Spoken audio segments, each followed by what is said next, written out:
Punjab education foundation ने जो sports और डिबेट्स का ये कंपटीशंस पेप स्कूल्स में करवाने जा रही है, ये एक बहुत ही अच्छा कदम है और इसकी जितनी भी तारीफ की जाए ये कम है। तो इस तरह के स्पोर्ट्स प्रोग्राम जो हैं ये बहुत पहले शुरू कर देने चाहिए थे, लेकिन अब भी अगर शुरू किया है तो इससे हमें बहुत ज़्यादा खुशी है और ये एक बहुत अच्छी चीज़ है। तो इस तरह से जो गेमें हैं ये सेहतमंदी के लिए ये गेमें बहुत ज़रूरी हैं। बच्चों की ये तरबियत का एक बहुत लाजमी हिस्सा है और इस ऐसी एक्टिविटीज़ अगर ये पेप शुरू करता है तो जाहिर है कि पूरा साल स्कूल्स वालों को भी पता होगा और इसकी वो थोड़ी बहुत तैयारी इसकी जारी रखेंगे, क्योंकि अगर बच्चे सेहतमंद होंगे तो उनके जहन भी सेहतमंद होंगे, उनके दिमाग भी बेहतर होंगे और इंशाल्लाह ये बीमारियों से महफूज रहेंगे और जितनी ये भाग दौड़ करेंगे, खेलेंगे, इनकी एंग्जाइटी, इनका डिप्रेशन, इनका जो बर्डन होता है तालीम का, वो भी इनका कम होगा।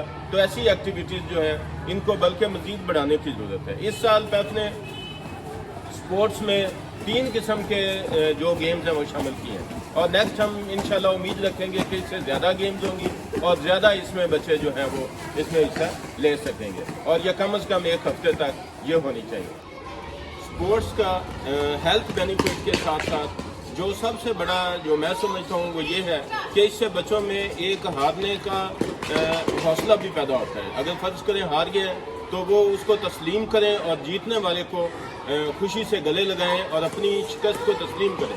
ये ज़िंदगी में बहुत ज़रूरी है कि जीत के साथ साथ हमारे अंदर एक हारने का हौसला भी मौजूद होना चाहिए, फिर ही हम इस माशरे में जो है अच्छे तरीके से अपनी ज़िंदगी गुजार सकते हैं। तो दूसरे लफ्ज़ों में ये है कि ये तरबियत का जो स्पोर्ट्स है ये तरबियत का एक हिस्सा है, एक लाजमी जुज़्व है और इसको ऐसे ही साथ साथ चलना चाहिए जैसे हम बच्चों को तालीम देते हैं।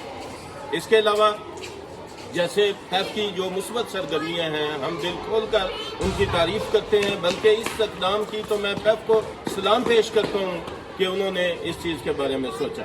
लेकिन इसके साथ साथ जो स्कूलों के ऊपर उन्हें बदएतमादी है और हमेशा इस चीज़ की खोज में रहते हैं, इस तरह से स्कूलों की चेकिंग करते हैं कि जैसे हम इधर कोई गलत काम कर रहे हैं। हम अगर देखा जाए जिस तरह से हमारी वेरिफिकेशन होती है, वेरिफिकेशन का अमल है, जब हम एक बच्चे को खारिज करते हैं तो पेप उसको फौरी तौर पर तस्लीम कर लेता है और उसी माही से ही उसकी पेमेंट में कटौती शुरू कर देता है। वो ये नहीं कहता कि हम पहले चेक करेंगे, फिजिकल आके देखेंगे कि वाकई आपने खारिज किया या नहीं किया।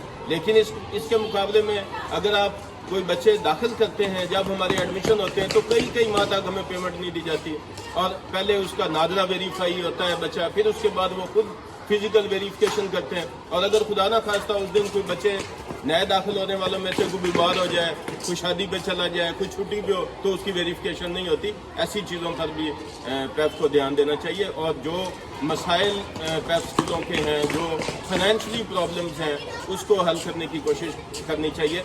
ये मैंने अक्सर स्कूलों में देखा है कि हमारे पास 100, 150, 200 बच्चे जो है वो जायद हम पढ़ा रहे होते हैं, लेकिन उसके बारे में कुछ नहीं कहते और जो बच्चे दाखिल कर लें फिर उनको देखते हैं कि ये बच्चा बीमार है तो क्यों हुआ। ये आखिर इंसानों के बच्चे हैं, ये बीमार भी होते हैं, इनको कहीं जाना भी पड़ता है, इनको शादियां भी अटेंड करनी पड़ती हैं। इस तरह से ये हमें ये लॉस। और आजकल जो हमारा सबसे बड़ा इशू है वो ये है कि हमारी पेमेंट चूँकि कई सालों से उधर ही खड़ी है और उसमें कोई ख़ास इजाफा नहीं हुआ तो हमें अच्छी टीचर्स मिलना हमारे लिए बड़ा मुश्किल हो गया।